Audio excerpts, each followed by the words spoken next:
ಕೃಷ್ಣ, ನಿನಗೆ ನಾರಿಯರ ನರ್ತನವೆಂದರೆ ಬಲು ಪ್ರಿಯವುತ್ತದೆ. ಓ, ಇರಬಹುದು ಇರಬಹುದು. ಅದು ನಿನ್ನೊಂದಿದ್ದೇ ಇರುವುದು.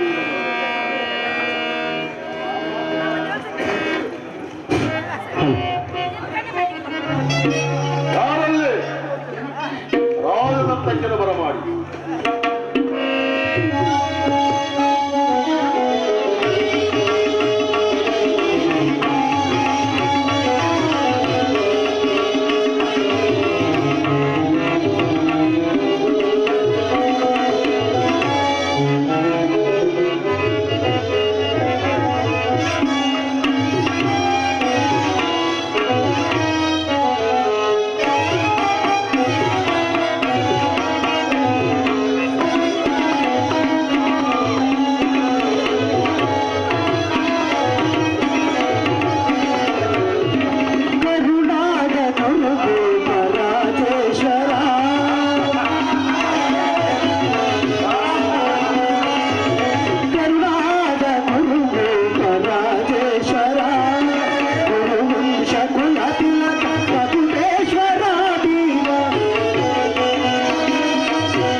ನೀಲವರ್ಣಧಾರಿ ಈ ಚಲುವ ನೀಲವರ್ಣಧಾರಿ ಈ ಚಲುವ ಕೊಳಲನಾದದೆ ಜಗದ ಜನರ ಮರುಳುಗಳು ಕೊಳಲ ನಾದದೆ ಕೊಳಲನಾದದಿ ಜಗದ ಜನರ ಮರುಳುಗಳಿಪ ಹರಿ ಹರಿ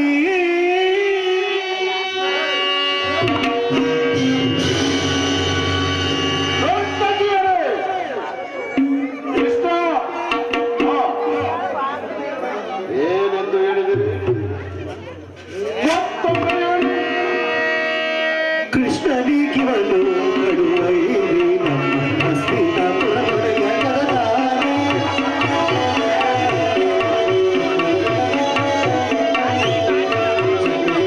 ಕೃಷ್ಣನಿಗಿವನು ಕಡುವೈರಿ ನಮ್ಮ ಹಸ್ತಿನಾಪುರದೊಡೆಯ ಕರದಾರೆ.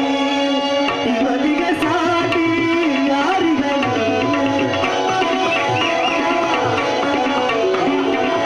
ಇವನಿಗೆ ಸರಿಸಾಟಿ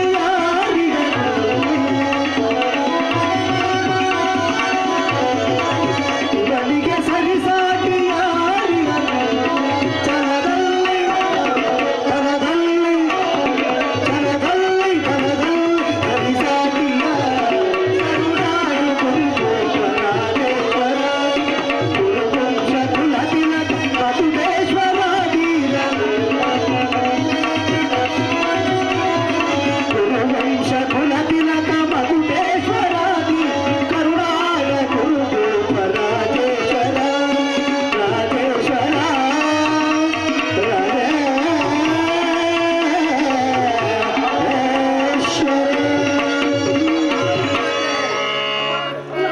ಸಹೋದರ, ಆಕಾಶ ನರ್ತಕಿಗೆ ಸೂಕ್ತವಾದ ಬಹುಮಾನವನ್ನು ಕೊಟ್ಟು ಕಳಿಸಿ.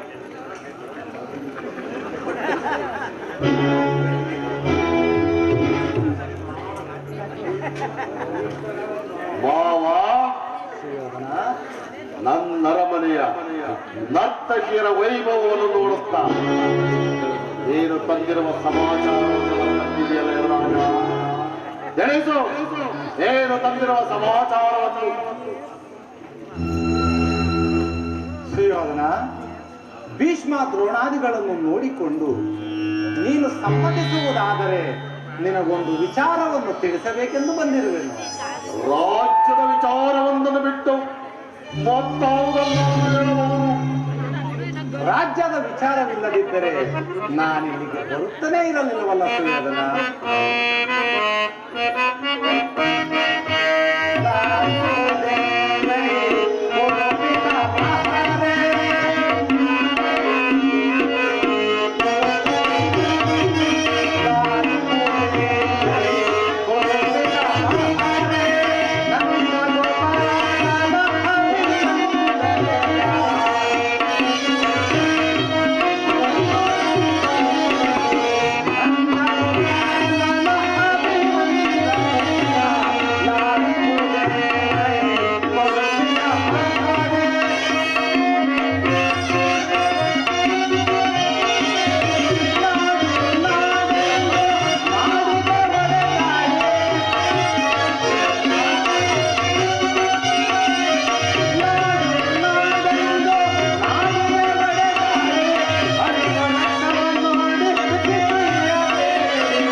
ಪರಮ ಪೂಜ್ಯರಾದ ಆಚಾರ್ಯರೇ, ವೃದ್ಧರೇ ಹಾಗೂ ಕೌರವ ಪಕ್ಷಿಯರೇ, ಈ ದಿನ ನಾನು ಪಾಂಡವರ ರಾಯಭಾರಿಯಾಗಿ ಬಂದಿದ್ದೇನೆ.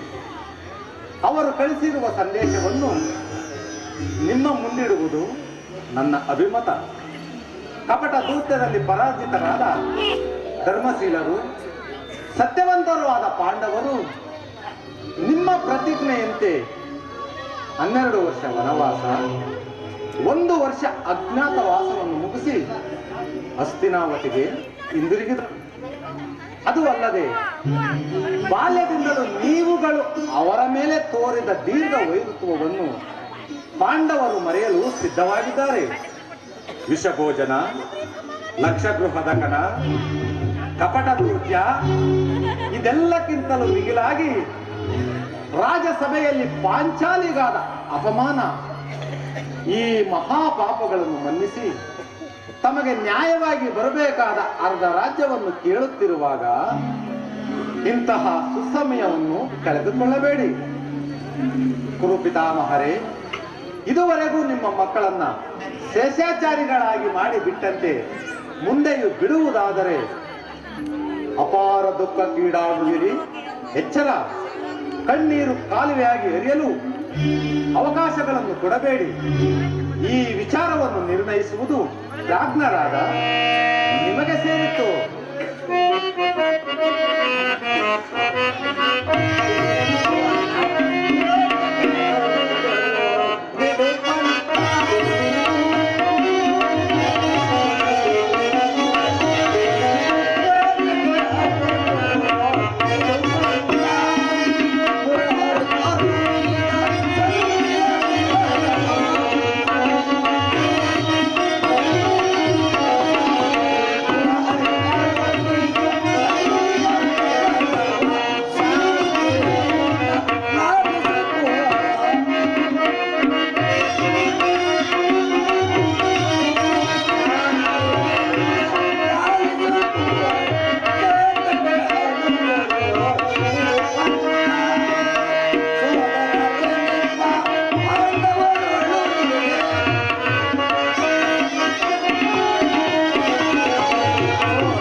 ಪಾಂಡವರಿಗೆ ಕೊಡಬೇಕಾದ ಅರ್ಧ ರಾಜ್ಯವನ್ನು ಕೊಟ್ಟು ಅವರನ್ನು ಸಂತೈಸುವುದು ನಮ್ಮೆಲ್ಲರ ಕರ್ತವ್ಯವೇ.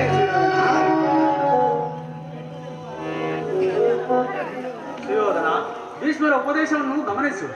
ಯಾರು? ಚಿಕ್ಕಪ್ಪ. ನಡೆಯಲಿ ನಿಮ್ಮ ಅರಣ್ಯರೋಧನವು.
ದೊಡ್ಡವರು ಹೇಳಿದ್ದಾರೆ, ಏನು ಮಾಡಲಿ, ಕೆಡುವವರನ್ನು ನೋಡಿದಾಗ ಬುದ್ಧಿ ಹೇಳುವುದು ಅದು ವಿವೇಕಿಗಳ ಕರ್ತವ್ಯ.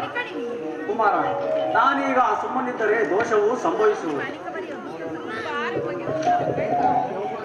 ನಿನ್ನಗೆ ಯೌವನ ಮದದಿಂದ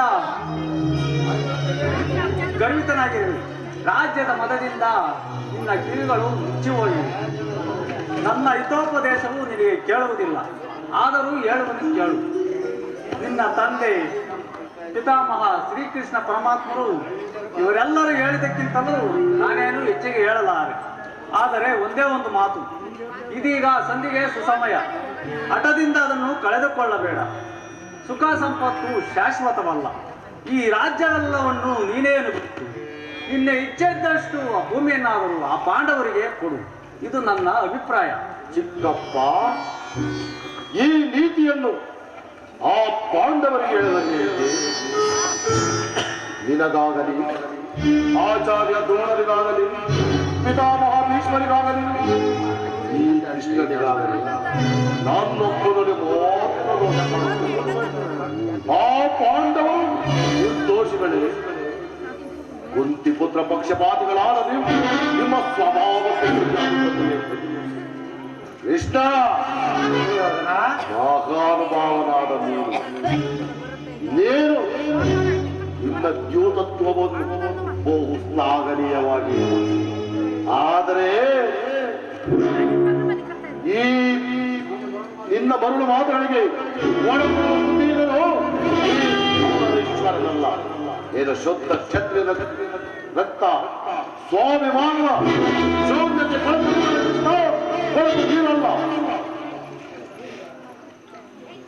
ಸುಯೋಧನ, ಜ್ಞಾತಿಗಳೊಡನೆ ಶಾಂತಿಯಿಂದ ಇರಬೇಕೆಂಬ ಧರ್ಮರಾಯ ಸಾವಿರಾರು ಆನೆಯ ಬಲವುಳ್ಳ ರುದ್ರಾಂಶ ಸಂಭೂತನಾದ ಭೀಮಸೇನ, ಮಾದರಿ ಕುಮಾರರಾದ ಪರಶಿವನೊಡನೆ ಹೋರಾಡಿ ಪಾಶುಪಥಾಸ್ತ್ರವನ್ನು ಪಡೆದ ವೀರಪಾರ್ಥ, ಮಾದರಿ ಕುಮಾರರಾದ ನಕುಲ, ಸಹದೇವ ಇವರುಗಳ ಪರಾಕ್ರಮವನ್ನು ತಿಳಿಯದೆ ದುಡುಕಬೇಡ ಸುಯೋಧನ.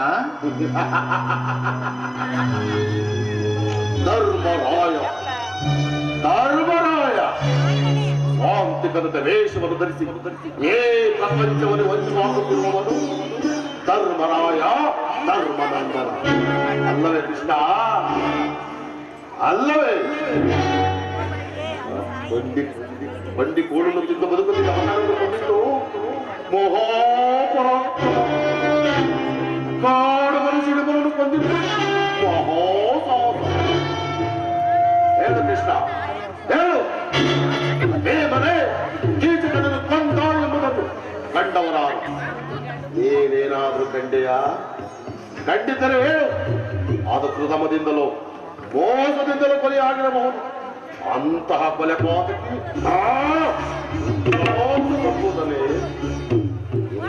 ನಿನ್ನ ಹೇಳಿ ಪಾತ್ರ ಕಾಲಿಗೆ ಗೆಜ್ಜೆಯನ್ನು ಕಟ್ಟಿ ತಕ್ಕಂತೈ ತಕ್ಕಂತೈ ನಾಟ್ಯ ಕಲಿಸಿದ ನಪಂಸಕ ಇಷ್ಟ. ಇನ್ನು ಆ ನಿನ್ನ ಮಾತು ಕುಮಾರರು ನನ್ನ ಮನೆ ದ್ವಾರ ಬಾಲಕರಾಗಲು ಯೋಗ್ಯತೆ ಇಲ್ಲದವರು. ಇವರುಗಳ ಪರಾಕ್ರಮ ಗೋಪಾಲಕನಾದ ನಿರುದತಿಶಯ, ಗೋಪಾಲಕನಾದ ನನಗಲ್ಲ. ಕೆಲವೋ ಪಾಂಡವರ ಒಳಗಟ್ಟ ನನ್ನವರ ಪರಾಕ್ರಮವನ್ನು ಕೇಳು. ಏ ಬಲಿತ ಕಂಡವರ ಸ್ವಸ್ಥಾನವನ್ನು ಕಾಣುತ್ತಿರುವ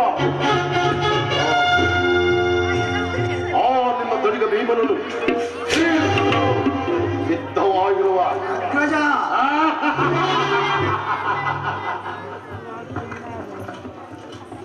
ಇನ್ನು ನಿನ್ನ ಏಳಿ ಪಾತ್ರ ಶಿರವನ್ನು ಕರೆಯಲು ಮೋಹನ ವಿಷ್ಣುವೆಂಬ ಧನಸ್ಸನ್ನು ಪಡೆದಿರುವ ನನ್ನ ಪ್ರಿಯ ಬಂಧು ಗಾದಿಪ ಗೌರವೇಶ್ವರ ಬಾರಿಗೂ ಒಳ್ಳೆಯ ತಲೆದಿತ್ತು ಉಚ್ಚವನ್ನೇ ಮುನ್ನಡೆಸುತ್ತಿರುವ ಸೋದರ ಮಾವ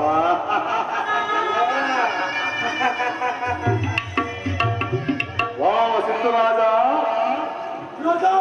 ಸಹೋದರ ದುರ್ಜಯ ಕೃಷ್ಣ, ಇವರುಗಳ ಪರಾಕ್ರಮ ನಿನಗೆ ತಿಳಿದಿರಲು ಬಲ್ಲ. ಸುಯೋಧನ, ಇಷ್ಟೊಂದು ಅಪಮಾನವೇ? ಇದು ನಿನ್ನ ದುರಾಗ್ರಹದ, ದುರಹಂಕಾರದ, ದುಸ್ಸಹವಾಸದ, ದುರಾಶಯದ, ದುರಾಭಿಮಾನ. ವಿಚಾರ ಮಾಡು ಕೌರವೇಶ್ವರ. ಏನು ಹೇಳಿದೆ ಕೃಷ್ಣ? ಹಾಗಲ್ಲ, ಹೇಳುವುದು ಕೇಳು.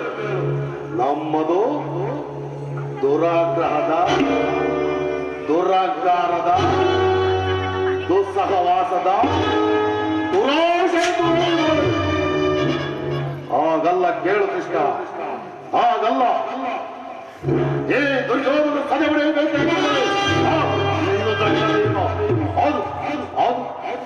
ದುರಾಗ್ರಹ.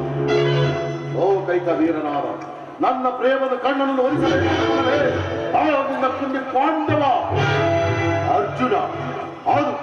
ಅದು ದುರಾಗ್ರಹ.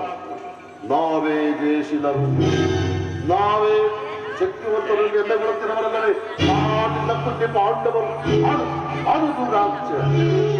ಅಭಿಮಾನ ಶೂನ್ಯತೆಯಿಂದ ನಿನ್ನಂತಹ ಕಬಡ್ಡಿಯ ಸೇವಳಿಸಿದರೆ ಆ ಪಾಂಡವರು ಅದು ದುರಾಶಯ. ಹೆಚ್ಚೇನು ಕೃಷ್ಣ, ಹೆಚ್ಚೇನು. ಈ ವಾರ ಹೇಳಿದರು ಈ ದುರ್ಯೋಧನ ಉಚ್ಚರಿಸಲಾರರು. ಸುಮ್ಮನೆ ಕಂಠ ಶೋಷಣೆಯ ಪ್ರಯೋಜನವಿಲ್ಲ. ಹೊರಟು ಹೋಗಲಿ.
ಅಣ್ಣನ ಮಾತುಗಳೆಲ್ಲವನ್ನು ನಮಗೆ ಒಪ್ಪಿದವು.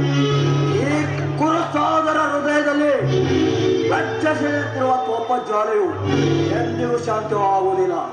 ನೀನಿನ್ನ ಬಂದ ಮಾರ್ಗವನ್ನೇ ಹಿಡಿಯುವುದು ಒಳ್ಳೆಯದು. ಎಲ್ಲವಾದರೆ ಎಚ್ಚರ. ದುರ್ಯೋಧನ ದುಶ್ಯಾಸನ ಅಭಿಮತವೇ ನನ್ನ ಅಭಿಮತ. ಆ ಅರ್ಜುನನ ಮೇಲಿನ ಹಾಗೆ ತೀರದ ಹೊರತು ಈ ರಾಧೆಯನಿಗೆ ಮುಷ್ಟಾನು ಸುರಿಸುವುದಿಲ್ಲ. ನೀನು ಸಹ ಅವರಂತೆ ಮಾತನಾಡುವೆಯಾ? ಕೇವಲ ಅರ್ಜುನನ ಮೇಲಿನ ವೈಯಕ್ತಿಕ ದ್ವೇಷಕ್ಕಾಗಿ ಕ್ಷತ್ರಿಯ ಸಮೂಹವನ್ನೇ ಬಲಿಕೊಡಲು ಯತ್ನಿಸುವೆಯಾ? ಇದು ನಿನ್ನ ಧರ್ಮವೇನೆಯಾ?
ನಿಲ್ಲಿ ಪಕ್ಷಪಾತ ಬುದ್ಧಿಯಿಂದ ಅರ್ಧ ರಾಜ್ಯವನ್ನು ಬೇಡುವುದಕ್ಕೆ ಬಂದಿಲ್ಲ.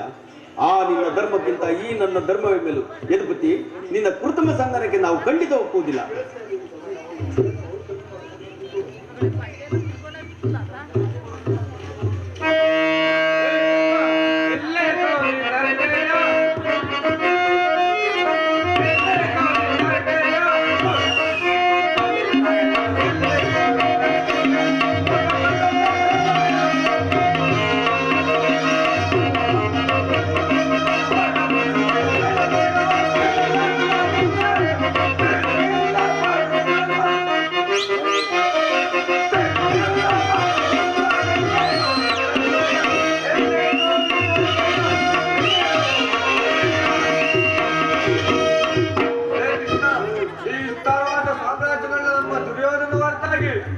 ಯಾರಿಗೂ ಸಾಧ್ಯವಿಲ್ಲ. ನೀನು ಎಷ್ಟು ಬೇಡಿದ್ದರೂ ನಾವು ಖಂಡಿತವಾಗಿ ಒಪ್ಪುವುದಿಲ್ಲ. ನಿನ್ನ ಬಂದ ದಾರಿಯನ್ನು ನೀನು ಹಿಡಿಯುವುದು ಉತ್ತಮ. ಇಲ್ಲವಾದರೆ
ಸಂಧಾನಕ್ಕೆ ನಾವು ಒಪ್ಪುವುದಿಲ್ಲ. ನೀನು ಇಲ್ಲವಾದರೆ ಎಚ್ಚರ.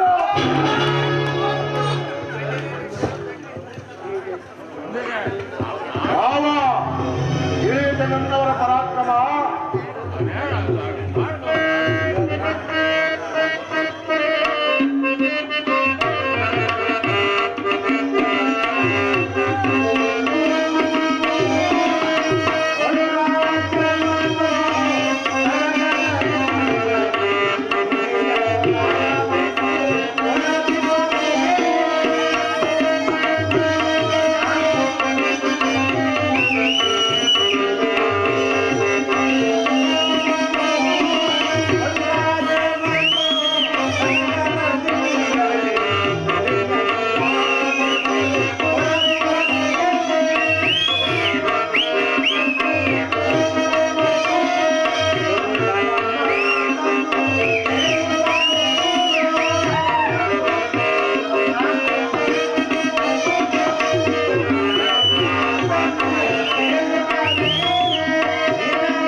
ಹಾಗೆ ಅವರಿಗೆ ರಾಜ್ಯವನ್ನು ಕೊಡದೆ ಹೋದರೆ ಈ ರಾಜ್ಯಕ್ಕೆಲ್ಲ ಅವರೇ ಅಧಿಪತಿಗಳಾಗುವುದು ಎಚ್ಚರ.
ಭಯವನ್ನು ತೋರಿಸುತ್ತಿರುವೆ ಜನಾರ್ದನ. ಭಯ ಪಾಪ ಹರಿಸುವುದಕ್ಕೆ ನಾರಿಯರ ಮನೆಯ ಬೆಣ್ಣೆಯ ಮಡಿಕೆಯನ್ನು ತಿಳಿದೆಯಾ? ರಾಜ್ಯ ರಾಜ್ಯವೆಂದು ತಿಳಿ. ಸಂಧ್ಯಾ ಪ್ರಸ್ತಾವಿ 5 ಊರುಗಳನ್ನಾದರೂ ಕಡೆಯ 5 ಊರುಗಳೇ ಕೇದು ರಾಜ. ಹಿಂದೆ ಭಿಕ್ಷೆ ಬೇಡುತ್ತಿದ್ದ 50 ಊರುಗಳು ಸಿದ್ಧವಾಗಿರುವುದು. ಅಲ್ಲಿಗೆ ಹೋಗಲಿ, ಭಿಕ್ಷಾ ಪಾತ್ರೆಯನ್ನು ಪಡಿಸುತ್ತೇನೆ. ಎಲ್ಲಿಯಾದರೂ ಇರಲು ಜೀವಿಸಲಿ. ಇಂದು ನಾನು ನಿನ್ನಲ್ಲಿ ಸಂಧಿಯ ಭಿಕ್ಷೆಯನ್ನು ಬೇಡಬೇಕು. ಆ ಭೀಮಸೇನಿಗೆ ಒಂದು ಊರನ್ನಾದರೂ ಕಡೆಯ ಕೇಳಿದೆಯಾ ಸುಯೋಧನ? ಸಕಲ ಕಲಾ ವಲ್ಲಭನ ಆಡಿದ ಚಾತುರ್ಯ ಮಾತುಗಳನ್ನ, ಕೌರವೇಶ್ವರ ಪರಾಕ್ರಮ, ಶೌರ್ಯ, ಸಾಹಸ, ಸಿರಿ ಸಂಪತ್ತನ್ನು ನೋಡಿ ಸಹಿಸಲಾಗದೆ ಧರ್ಮ ರಕ್ಷಣೆ ಮಾಡುವ ನೆಪದಿಂದ ಪಾಂಡವರನ್ನು ಸಂಧಿ ಮಾಡಿ ಏನು ಪಡೆದುಕೊಂಡಿರುವಂತಹ ತನಕಮ್ಮಲ್ಲ ಎಂಬುದನ್ನು ನಾಶ ಮಾಡಲು ನೆಚ್ಚಿಕೊಂಡಿದೆ. ಈ ವಿಚಾರದಲ್ಲಿ ಎಚ್ಚರದಿಂದಿರಬೇಕು ಕೌರವೇಶ್ವರ. ಅಲ ಅಲ ಮಾವ ಕೃಷ್ಣ, ಕೆಟ್ಟರು ಸರಿ ಕಟ್ಟ ಕಡೆಯದಾಯಿ ಕಾಡಿಗಟ್ಟಬೇಕೆಂದು ಈ ಕಿಚ್ಚನೆಯ ಕಟ್ಟಾಳು ಕೌರವೇಶ್ವರನ್ ನೋಡಿ ಕೆಳಗೆ ಕೇಕೆ ಹಾಕಿದ ಪಾಂಚಾಲಿ ಅಂದೆ ಅಂದೆ ಕಟ್ಟಲು ಕೃಷ್ಣ. ಭೂತನಾಥ ಭೂತ ಪ್ರೇತ ಪಿಶಾಚಿಗಳೇನಾದ ಭೂತನಾಥೇಶ್ವರನೇ ಆದನಕ್ಕೆ ಬಂದರು ಸರಿ. ಕವಿ ಮಂಡಲವೇ ಕಲಿಯಂಸದಿ ದುರ್ಬಲಿಸದೆ ಈ ಅತ್ಯಾವತರಿತ ಸಿಂಹಾಸನವು ಹಸ್ತಿನಾವತಿ ಅಷ್ಟೈಶ್ವರ್ಯ ಸಿರಿ ಸಂಪನ್ನನಾದ ನಾವು ಕುರುಕ್ಷೇತ್ರದ ಮಸಣದ ಛಲವನ್ನು ಬಿಡೆ.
ಕೃಷ್ಣ ಮನಸ್ಸಿನಲ್ಲಿ ಯುದ್ಧವನ್ನು ಸಂಕಲ್ಪಿಸಿಕೊಂಡು ಬಹಿರಂಗದಲ್ಲಿ ಸಂಧಿಯ ನಾಟಕವನ್ನು ಆಡ್ತಿರುವ ನಿನ್ನ ರೂಪವನ್ನು ನಾನು ಅರಿಯೋದನ್ನು ಕೊಂಡೆಯ ಕೃಷ್ಣ. ಹೇಳು, ಒಂದು ಊರಿನಲ್ಲಿ ಒಂದು ಗೋವು ಪಾದವಿಡುವಷ್ಟು ಭೂಮಿಯಲ್ಲಿ ಮುಳ್ಳು ಮುರುವಷ್ಟು ಭೂಮಿ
ವಂಶವೇ ನಾಶವಾಗುವುದಕ್ಕೆ ಸಂಭವಿಸುತ್ತಲ್ಲ. ಕೃಷ್ಣ, ಆ ನಿನ್ನ ಪಾಂಡವ ವಂಶಕ್ಕಲ್ಲವೇ ಈ ನನ್ನ ಕುರುವಂಶಕ್ಕೆ ಎಂದಿಗೂ ಸಾಧ್ಯವಿಲ್ಲ. ಅಹಂಕಾರದಿಂದ ಮೆರೆಯುತ್ತಿರುವ ನಿನಗೆ ನನ್ನ ಮಾತುಗಳು ರುಚಿಸುವುದಿಲ್ಲ ಕೃಷ್ಣ. ಭೀಮನ ಗದೆಯನ್ನು, ಅರ್ಜುನನ ಬಾಣವನ್ನು ಎದುರು ನೋಡುತ್ತಿರುವೆ ಅಮ್ಮೋರ.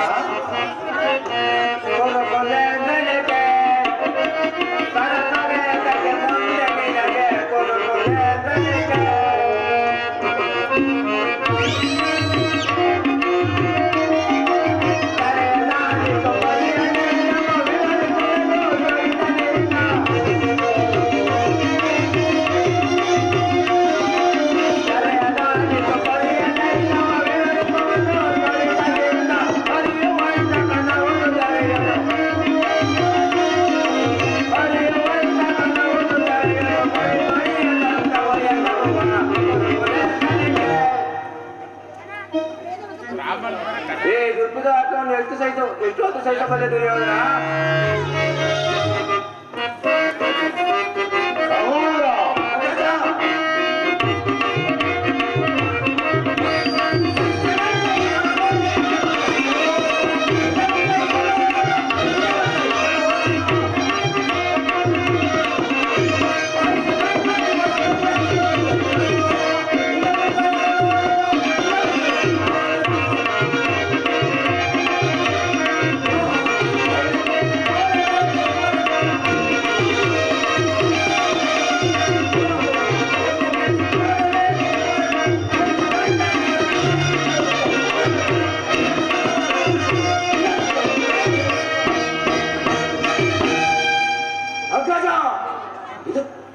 ಕೌರವರ ರಾಜ್ಯಸಭೆ ಅಲ್ಲ, ಪಾಂಡವರ ಮಿತ್ರಕೂಟ.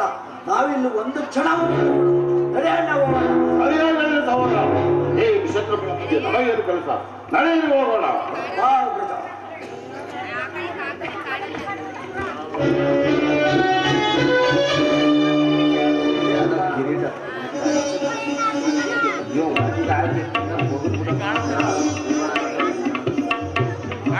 ಕುರುಬಂದರೆ ಈ ದೂತರನ್ನು ಗಮನ ಮಾಡದಿದ್ದರೆ ನೀನು ವಿಖ್ಯಾತವಾದ ಗೌರವವನ್ನು ಹೇಗೆ ರಕ್ಷಿಸಿಕೊಳ್ಳಬಲ್ಲಿರಿ? ನಿಮ್ಮ ಕಣ್ಣುಗಳ ಮುಂದೆ ನಡೆಯುತ್ತಿರುವ ಈ ಅತ್ಯಾಚಾರವನ್ನು ನಿಲ್ಲಿಸುವ ಇಚ್ಛೆ ಇದ್ದರೆ ಈಗಲೇ ದುರ್ಯೋಧನ, ದುಶ್ಯಾಸನ, ಶಕುನಿ ಈ ಮೂವರನ್ನು ಬಂಧನದಲ್ಲಿಟ್ಟು ಪಾಂಡವರೊಡನೆ ಸಂಧಿ ಮಾಡಿಕೊಳ್ಳಿ. ಕುಲವನ್ನು ರಕ್ಷಿಸುವ ಸಲುವಾಗಿ ಒಬ್ಬ ಮನುಷ್ಯನನ್ನು, ಗ್ರಾಮದ ರಕ್ಷಣೆಗಾಗಿ ಕುಲವನ್ನು, ದೇಶದ ರಕ್ಷಣೆಗಾಗಿ ಗ್ರಾಮವನ್ನು, ಆತ್ಮದ ರಕ್ಷಣೆಗಾಗಿ ಸರ್ವಸ್ವವನ್ನು ತ್ಯಜಿಸಬಹುದೆಂದು ಧರ್ಮಶಾಸ್ತ್ರಗಳು ಹೇಳಿರುವವು. ಅನಿಶ್ಚಿತವಾದ ಯುದ್ಧದಿಂದ ಭರತ ವಂಶದ ವೀರ ಯೋಧರ ಪವಿತ್ರ ರಕ್ತವನ್ನು ಚೆಲ್ಲಲೇಕೆ? ಮಾನವ ಜಾತಿಯ ರಕ್ತ ಪ್ರಳಯದಿಂದ ಉದ್ಧರಿಸುವುದಾದರೆ ನಾನು ಹೇಳಿದಂತೆ ಮಾಡಿದೆ.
ಮಾತೆಯ ಮಾತನು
ನಮಸ್ಕರಿಸುವುದೇ ಕಂದ ಹೇಳಿ, ನನ್ನೊಂದಿಗೆ ಮಾತನಾಡುವ ಇಚ್ಛೆ ನಿಲ್ಲವೇ? ನಾನು ನಿನ್ನ ತಾಯಿ ಅಗಣ್ಯರ ತೋಪವಾಸಗಳನ್ನು ಮಾಡಿ ನಿನ್ನ ಪಡೆದಿಲ್ಲ. ನನ್ನ ಎದೆಯ ರಕ್ತವನ್ನು ಬಸಿದು ನಿನ್ನ ಸಲಹೆವೆ. ನಿನ್ನ ಕಲ್ಯಾಣವೇ ದೇವರಲ್ಲಿ ಏಕಮಾತ್ರ ಋಷಿಕುಮಾರ. ಬಾಲ್ಯದಲ್ಲಿ ನಿನ್ನ ಕಣ್ಣಲ್ಲಿ ಒಂದು ಹನಿ ಕಮ್ಮನಿ ಬಿದ್ದರು ನನ್ನ ದೇಹದ ರಕ್ತವೇ ನಷ್ಟವಾದಂತೆಂದು ಭಾವಿಸಿದ್ದು. ಯುದ್ಧದ ಚಿಂತೆಗಳು ಆ ಪಾಂಡವನಿಗೆ ಸಂಧಿ ಸಂಭ್ರಮಿಸಿ ನಿನ್ನ ಸುಖ ಸಂತೋಷಗಳನ್ನು ನೋಡುವ ಸಲುವಾಗಿ ಎಣಿಕಿರಬಹುದು.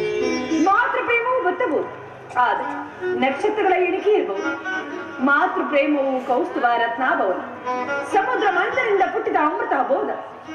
ಬಾಲಕನಂತೆ ಅಮೃತವನ್ನು ಭೂಮಿಗೆ ಹೊಡಿಬೇಡ, ಪಾನಮತ್ತನಾದ ಪಾಶದಂತೆ ಅಮೃತವನ್ನು ಭೂಮಿಯಲ್ಲಿ ಚೆಲ್ಲಬೇಡ. ಚತುರ್ದಶ ಭವನಗಳಲ್ಲಿ ಹುಡುಕಿದರು ತಾಯಿಯಂತೆ ಬಂಧುವು ಹಿತೇಶು ಮತ್ತಾರು ದೊರಕುವುದಿಲ್ಲ. ಯುದ್ಧದ ಚಿಂತೆಯನ್ನು ಬಿಟ್ಟು ಆ ಪಾಂಡವರಿಗೆ ಸೇರಬೇಕಾದ ರಾಜವನ್ನು ಸಮಾನ ಚಿತ್ತದಿಂದ ಧರೆಯನ್ನಾಳು ಕುಮಾರ. ಪುರಾಣ ಮಾಡು ಅಮ್ಮ, ನಿನ್ನ ಪುತ್ರನಾಗಿ ಜನಿಸಿ ಕ್ಷತ್ರಿಯ ಧರ್ಮವನ್ನು ತಿಳಿಸಲೇ ಇಲ್ಲ ಇಲ್ಲ. ಏ ಜಗತ್ತೆಲ್ಲವೂ ಈ ದುರ್ಯೋಧನನು ಧರ್ಮಚ್ಯುತನಾಗುವುದಿಲ್ಲ. ಆ ಪಾಂಡವರ ರಾಜ್ಯವನ್ನು ಅಪೇಕ್ಷಿಸುವುದಾದರೆ ಅದು ದೊರಕುವುದು ರಣರಂಗದಲ್ಲಿ ಹೋರಾಡಿ ಉತ್ತಮ ಮಾಡಿ ರಾಜ್ಯವನ್ನು ಪಡೆಯಲು. ಎಷ್ಟ ಕಪಟಿ ಇರುವೇನೋ.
ಕೃಷ್ಣ, ಇದು ನನ್ನ ಕೊನೆಯ ಸಂದೇಶ. ಆ ಪಾಂಡವರು ರಾಜ್ಯವನ್ನು ಅಪೇಕ್ಷಿಸುವುದಾದರೆ ಅದು ಜರುಗುವುದು ರಣರಂಗದಲ್ಲಿ, ವೀರ ಋತಿಕರ ಘೋಷದಲ್ಲಿ, ಶಸ್ತ್ರಾಸ್ತ್ರಗಳ ಆಸ್ಥಾನದಲ್ಲಿ.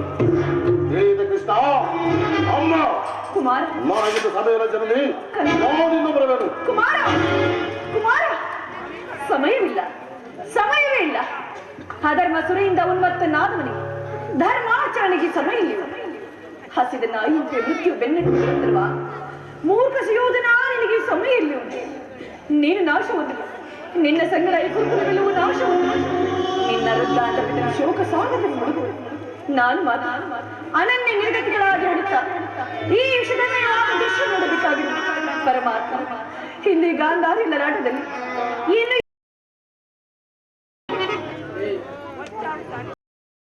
ಅನರ್ಥವಾಯಿತು, ಅನರ್ಥವಾಯಿತು.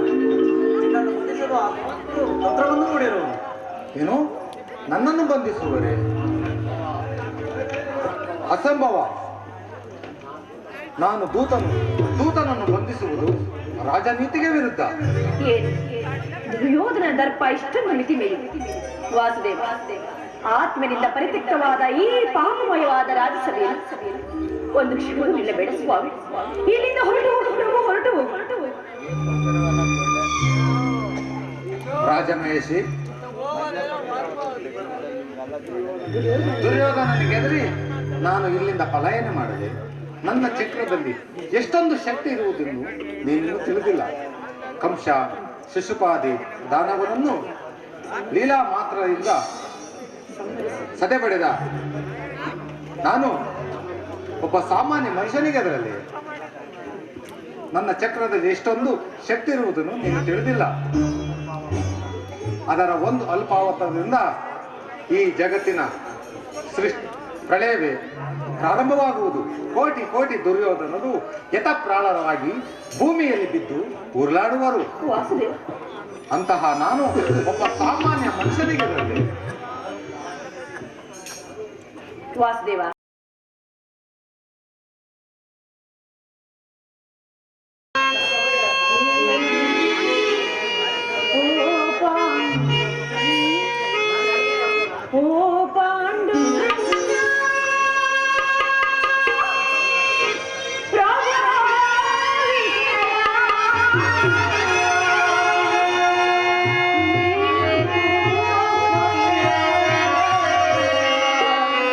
ರುಕ್ಮಿಣಿ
ವೀರಪತಿಗೆ ಶತ್ರುಗಳ ಭಯ, ಗದಾ ಚಕ್ರಪಾಣಿಗೆ ವಿರೋಧಿಗಳ ಚಿಂತೆ, ಜಗತ್ ರಕ್ಷಕನಿಗೆ ಪರಾಪಕ್ಷದ ಪರಾಜಯ.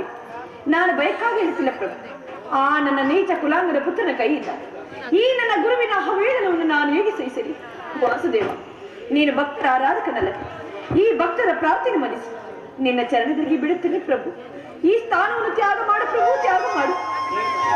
ಹೇಳು ತಾಯಿ, ಈ ದಿನ ನಿನ್ನ ಸಲುವಾಗಿ ನಾನು ಇಲ್ಲಿಂದ ಪಲಾಯನ ಮಾಡುವೆನು. ಯಾವ ಮಹತ್ವರವಾದ ಆಕಾಂಕ್ಷೆಯಿಂದ ನಾನು ಇಲ್ಲಿಗೆ ಬಂದೆನೋ ಅದು ದೀಪವು ಮುಟ್ಟಿಗಿದ ಪತಂಗದಂತೆ, ಬಿರುಗಾಳಿಗೆ ಸಿಕ್ಕ ಹುಲ್ಲು ಕಡ್ಡಿಯಂತೆ ಕ್ಷಣ ಮಾತ್ರದಲ್ಲಿ ನಷ್ಟವಾಯಿತು.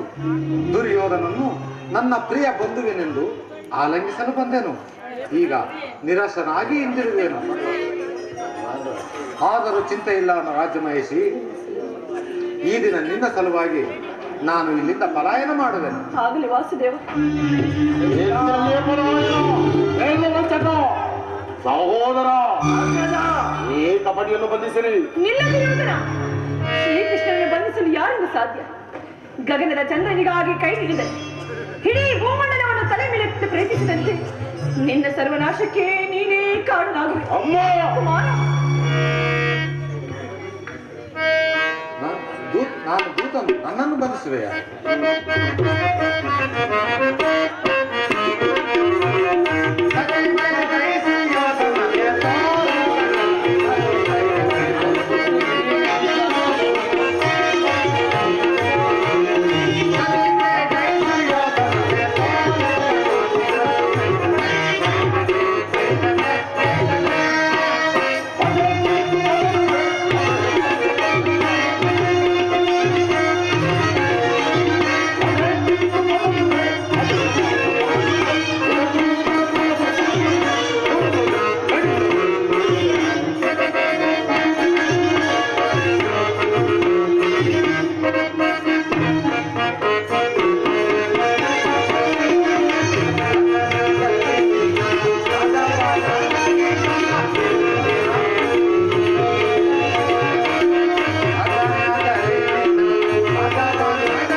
ಬಟ್ಟೆಯಿಂದ ಬೆಂಕಿಯನ್ನು, ಬೀಸಣಿಗೆಯಿಂದ ಗಾಳಿಯನ್ನು, ಮರಳಿನಿಂದ ಸಾಗರವನ್ನು ಪ್ರತಿಬಂಧಿಸಲು ಯತ್ನಿಸುವೆ.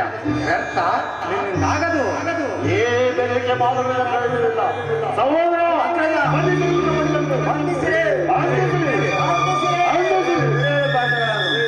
ಜಾಗೃತರಾಗು ನನ್ನ ಯೋಗಮ್ಮ. ಈಗ ಬೆಟ್ಟನೆ ನನ್ನನ್ನ.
ಮಹಾಮಹಿಮನಾದ ನೀನು ಕುಲಹೀನನಾದ ನನ್ನನ್ನು ಇಷ್ಟು ಆಧರಿಸಲು ಕಾರಣವೇನು ದೇವ? ಕರ್ಣ, ಹಾಗೆ ಹೇಳಬೇಡ. ಕುಲಹೀನನಲ್ಲಿ ಕಂಡು ಬರುವ ಗುಣಗಳು ನಿನ್ನಲ್ಲಿ ಇರುವವೇ ಕರ್ಣ. ದೇವ, ನಾನೆಂದಿದ್ದು ಓರ್ವ ಸೂತನೆಂಬ ಉಚ್ಚಾರವು ಈ ಪ್ರಪಂಚವೇ ಮರೆಯುವಂತಿಲ್ಲ.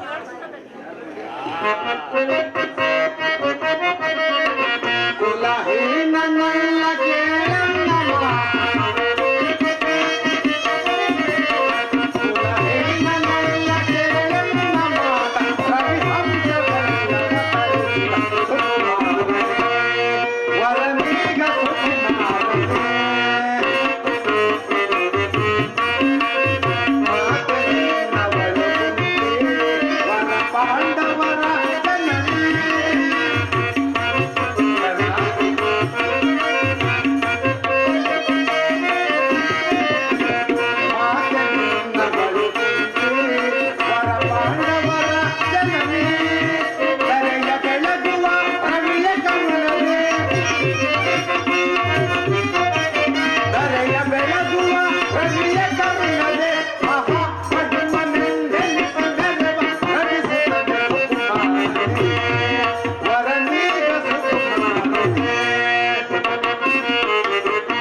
ಕರ್ಣ, ನೀನು ಸೂತನಲ್ಲ, ಕ್ಷತ್ರಿಯ.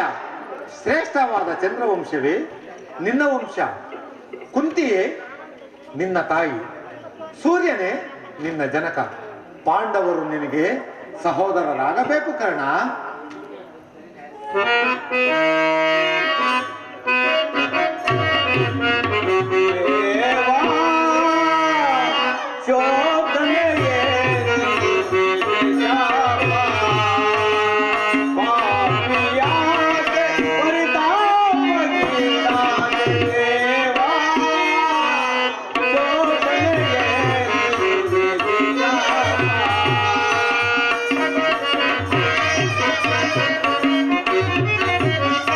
Oh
ನನಗೆ ಆಶ್ಚರ್ಯವಾಗಿ ತೋರುತ್ತದೆ.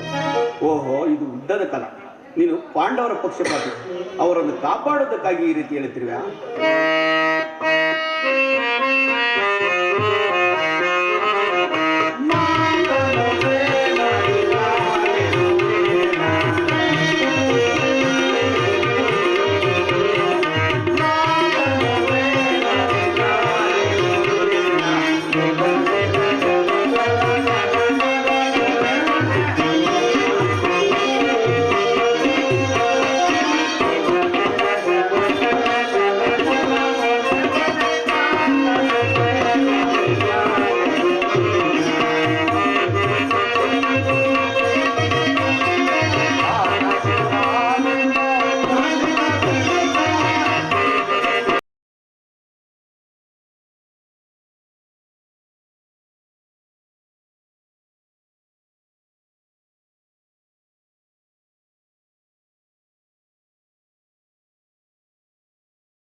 ಸತ್ಯವಂತೂ ನಂಬು. ಕನ್ನಿಕಾವಸ್ಥೆಯಲ್ಲಿದ್ದಾಗಲೇ, ನಿಮ್ಮ ತಾಯಿಯು ಕನ್ನಿಕಾವಸ್ಥೆಯಲ್ಲಿದ್ದಾಗಲೇ ದೂರ್ವಾಸ ಮಹಾಮುನಿಗಳಿಂದ 5 ಮಂತ್ರಗಳನ್ನು ಉಪದೇಶಿಸಿ, ಆ ಮಂತ್ರಗಳು ಫಲಿಸುವವೋ ಇಲ್ಲವೋ ಎಂದು ಸೂರ್ಯ ಮಂತ್ರವನ್ನು ಜಪಿಸಿದ್ದಾಗ ಆಗ ತಾನೇ ನೀನು ಜನಿಸಿದೆ. ಲೋಕ ಅಪವಾದಕ್ಕೆದುರಿ ನಿನ್ನನ್ನು ಗಂಗೆಯಲ್ಲಿ ತೇಲಿಬಿಟ್ಟಳು. ಆ ನಂತರ ಸೂತರು ನಿನ್ನನ್ನು ಸಲಹಿದರು. ಕರ್ಣ, ನನ್ನ ಸಂಗಡ ಬಾ. ಕೌರವರನ್ನು ಪಾಂಡವರನ್ನು ನಿನ್ನ ಪಾದದ ಮೇಲೆ ಕೆಡವುತ್ತಾ, ಅವರಿಂದಲೂ ಸಾಮಂತ ರಾಜರಿಂದಲೂ ಓಲೈಸಿಕೊಳ್ಳುತ್ತಾ ಹಸ್ತಿನಾವತಿಯ ರತ್ನ ಸಿಂಹಾಸನ ಮೇಲೆ ರಾಜ್ಯಭಾರ ಮಾಡುವಂತೆ ನನ್ನ ಸಂಗಡ ಬಾ ಕರ್ಣ.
ಕರ್ಣ, ಭೀಮಾರ್ಜುನರಿಬ್ಬರು ನನ್ನನ್ನು ಕಂಡಾಗಲ್ಲ ಸೂತಪುತ್ರ ಕುಲೈನೆಂದು ನಿಂದಿಸಬಲ್ಲ.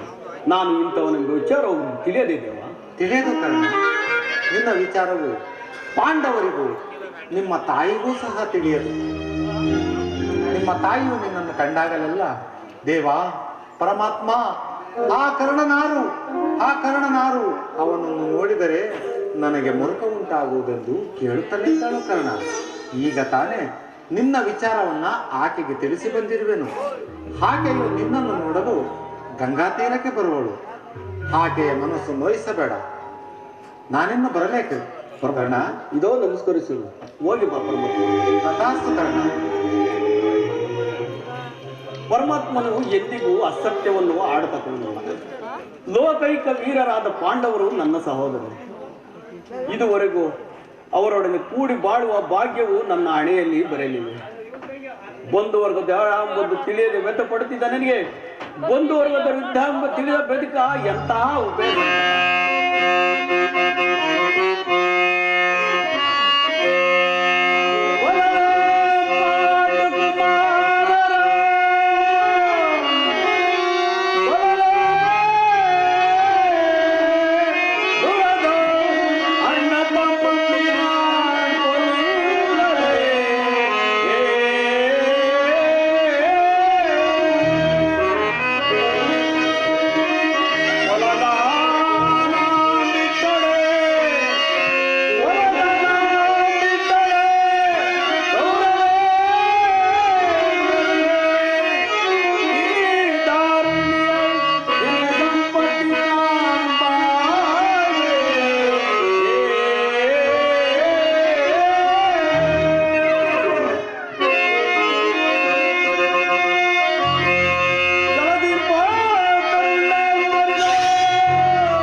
ಇದಕ್ಕೆ ಕಾರಣ ಭೀಷ್ಮನು ತಾನೆ. ಯಾರಾದರೂ ಆಗಿರಲಿ, ಸಭೆಯಲ್ಲಿ ಕೆಲವರು ನಿನ್ನನ್ನು ತುಚ್ಛೀಕರಿಸಿ ಮಾತನಾಡಲು ಹಿಂಜರಿರಲಿಲ್ಲ ಕರ್ಣ.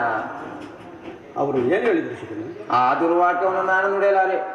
ಸೂತ ಕುಲದಲ್ಲಿ ಹುಟ್ಟಿದ ನೀಚನಿಗೆ ಸ್ವಾಮಿ ಭಕ್ತಿಯಲ್ಲಿ ಇದು ಎಂದು ನಿಂದಿಸಿದರು ಕರ್ಣ, ನಿಂದಿಸಿದರು. ಶಕುನಿ,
ಹುಟ್ಟಿದವರು ರಾಜಭಕ್ತರಾದರು. ವಿಧಾತನು ಮಾನವ ಜಾತಿಯ ಸದ್ಗುಣಗಳೆಲ್ಲ ಉಚ್ಚ ಕುಲದವರಿಗೆ ಮೀಸಲಾಗುತ್ತದೆ. ಶಕುನಿ, ಈ ಅವಮಾನವನ್ನು ನಾನು ಎಷ್ಟು ದಿನ ಸಹಿಸಲಿ? ಚಿಕ್ಕಂದಿನ ಹುಡುಗರು ನನ್ನ ಸಂಗಡ ಆಡುತ್ತಿರಲಿಲ್ಲ. ನನ್ನನ್ನು ಮುಟ್ಟುವುದೇ ದೋಷವೆಂದು ತಿಳಿದಿದ್ದರು. ನಾನು ಏಕಾಂಗಿಯಾಗಿ ಕಣ್ಣೀರು ಸುರಿಸುತ್ತಾ ಹೃದಯದ ವೇದನೆಯನ್ನು ಜಗತ್ಕರ್ತನಲ್ಲಿ ವಿಘ್ನಗೊಳಿಸುತ್ತಿದೆ. ಪರಮೇಶ್ವರ, ನನ್ನ ಯಾವ ಪಾಪಕ್ಕಾಗಿ ಸೂತಕೊಳ್ಳಕ್ಕೆ ತೆಲ್ಲಿದೆ ಎಂದು ಆ ದಿನವು ಕಳೆದು ತಿಳಿಮು ಮೂಡಿತು. ಜನ್ಮವು ಆಕಸ್ಮಿಕ, ಘಟನೆ ಗಣನೆ, ಮಾನವ ಸರ್ವಸ್ವೆಂದು ತಿಳಿದೆ. ಇನ್ನು ಮಾನ ಅಪಮಾನಗಳು ಗುಣವನ್ನಲ್ಲ ಕುಲವನೆಂದು ನಿಶ್ಚಿತ. ಆತ್ಮಶಕ್ತಿಯಿಂದ ಪ್ರಯತ್ನ, ವಿಶೇಷ ದೈವಮಾನದ ರಾಜಸ್ಥಾನ ಸ್ಥಾನಮಾನಗಳು ನನಗಿನ್ನು ದೊರೆತು ನಾನಿನ್ನು ಅಂಗದೇಶ ಅರಸು, ಕುರು ಸಾಮ್ರಾಜ್ಯದ ಮಾಂಡಳಿಕ. ಈಗಲೂ ನನ್ನನ್ನು ಜನ್ಮ ದುಷ್ಟ ನನ್ನನ್ನು ಬಿಟ್ಟಿಲ್ಲ. ಪ್ರತಿಷ್ಠಾಪಕರ ಆಚಾರ್ಯರು ಈ ಸಂಕಲ್ಪದ ಮರ್ಯಾದೆಯನ್ನು ಹೊರದೊಡದ ಹೊರತು ಭಾರತಕ್ಕೆ ನಿಸ್ತಾರವಿಲ್ಲ ಶಕುನಿ, ಭಾರತಕ್ಕೆ ನಿಸ್ತಾರವಿಲ್ಲ. ಸ್ಥಿರನಾಗು ಕರ್ಣ, ಸ್ಥಿರನಾಗು. ದುರ್ಯೋಧನ ನಿನ್ನ ಅವಾಚ್ಯ ಸ್ನೇಹವನ್ನು ನಿರಾಕರಿಸಿದ ಪ್ರತೀಕಾರ ನಿನ್ನ ಕೈಯಲ್ಲೇ ಇರುವುದು. ಭೀಷ್ಮನು ಯುದ್ಧದಲ್ಲಿ ಪರಾಜಿತನಾಗುವವರೆಗೂ ಅಸ್ತ್ರಧಾರಣ ಮಾಡುವುದಿಲ್ಲವೆಂದು ಶಪಥ ಮಾಡು. ಕೌರವರು ತಿಳಿಯಲಿ ಕರ್ಣದ ಅಸ್ತ್ರ ಕೌಶಲ್ಯದ ಅಭಾವವು ಎಂತಹ ಅನರ್ಥಕಾರಿ ಎಂಬುದನ್ನು. ಶಕುನಿ, ಎಲ್ಲರ ಯುದ್ಧದಲ್ಲಿ ನಿರತರಾಗುವಾಗ ನಾನು ಹೇಳಿದಂತೆ ಮನೆಯಲ್ಲಿ ಕುಳಿತುಕೊಂಡು ನನ್ನಿಂದಾಗದ ಶಕುನಿ. ಬೇರೆ ಉಪಾಯವಿಲ್ಲ ಅಂಗಾಧಿಪತಿ. ಸ್ವಪಕ್ಷದವರಿಂದ ಅವಮಾನಿತನಾಗುವ ಇಚ್ಛೆ ಇದ್ದರೆ ಅಸ್ತ್ರಧಾರಣ ಮಾಡು. ಏಕೆಂದರೆ ದ್ರೋಣ ಶಲ್ಯಾದಿಗಳು ಇದಕ್ಕಿಂತ ಹೆಚ್ಚಿನ ಅಪಮಾನವನ್ನು ಮಾಡಲು ಯೋಚಿಸುವಂತಿದೆ. ಗುರುಜನರ ಮೇಲಿನ ಭಕ್ತಿಯಿಂದ ದುರ್ಯೋಧನ ಈ ವಿಚಾರದಲ್ಲಿ ತಟಸ್ಥ ಭಾವವನ್ನು ವಹಿಸಿರುವನು. ದುರ್ಯೋಧನಲ್ಲಿ ಇಂಥ ಪರಿವರ್ತನೆ ಆದ ಮೇಲೆ ನಾನು ಯಾರಿಗೋಸ್ಕರ ಯುದ್ಧ ಮಾಡಿದ್ದೇನೆ? ಸರಿಯಾಗಿ ಹೇಳಿದ್ದೇನೆ. ಭೀಷ್ಮನು ಪರಾಜಿತನಾದವರು ನಾನು ಈ ಅಸ್ತ್ರಗಳನ್ನು ತೊಡುವುದು ಇದೇ ನನ್ನ ಶಪಥ. ಶಾಪದವೇನು ನಿನಗಾಗಿ ನಾನು ಎಲ್ಲೆಲ್ಲಿ ಹುಡುಕಿದೆನು, ಬಂದು ಎಷ್ಟು ಹೊತ್ತಾಯಿತು? ಬಹಳ ಗೊತ್ತಾಗಲಿಲ್ಲ ಗುರುರಾಜ. ಆದರೆ ಒಂದು ಕ್ಷಣವೂ ಇಲ್ಲಿ ನಿಲ್ಲುವ ಇಲ್ಲ. ಪುನಃ ನೋಡುವನು, ಆಗ ನನ್ನ ಶಪಥವೆಂದು ತಿಳಿಯುವುದು. ಎಲ್ಲು ಕರ್ಣ, ಎಲ್ಲೋ ಎಲ್ಲೋ ನಿನಗೊಂದು ಸಂತೋಷದ ವಿಚಾರವನ್ನು ಅದನ್ನು ತಿಳಿಸಲೆಂದೇ ನಾನಿಲ್ಲಿಗೆ ಬಂದಿದ್ದು. ಶಂಶು ಮಿತ್ರ, ಆರ್ಯರ ಮಧ್ಯೆ ಪದದಳಿತರಾಗಿ ಪಶುಗಳಿಂದ ಜೀವಿಸುವ ಈ ಸೂತ ಕುಲದವರಿಗೆ ಸಂತೋಷ ಸುದ್ದಿಯಲ್ಲಿರುವುದು. ಕರ್ಣ,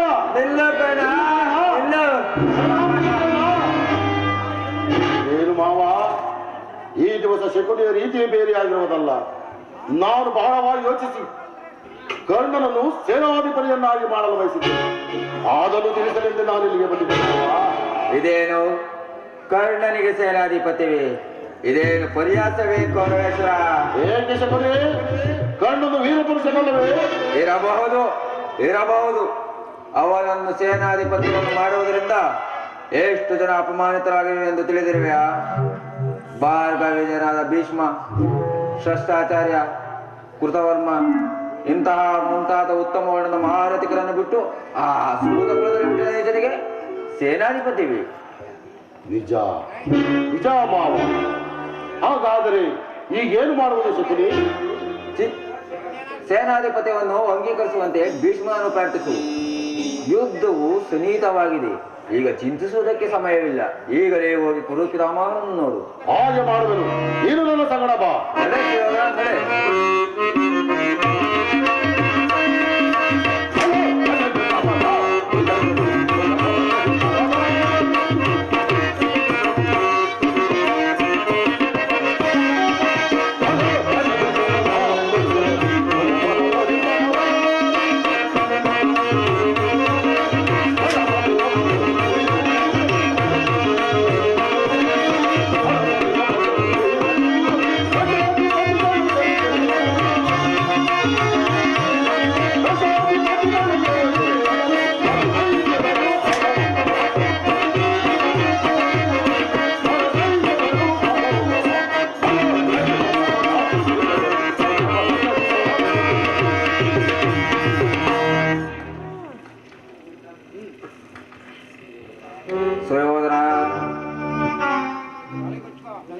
ನಿನ್ನಂತೆ ಏಕಚಕ್ರಾಧಿಪತ್ಯವನ್ನು ಸ್ಥಾಪಿಸಿಕೊಂಡು ಮೆರೆಯಬೇಕೆಂಬ ಹಂಬಲ ನನಗೂ ಇರಲಿಲ್ಲವೇ? ನಿನ್ನಂತೆ 100 ಜನ ಸಹೋದರರು ಇರಲಿಲ್ಲವೇ? ಗಾಂಧಾರ ವಂಶ ಘಾತಕನಾದ ನೀನು ನರಳಿ ನರಳಿ ಸಾಯಲೇಬೇಕು. ಇದು ಶಕುನಿಯ ಶಪಥ.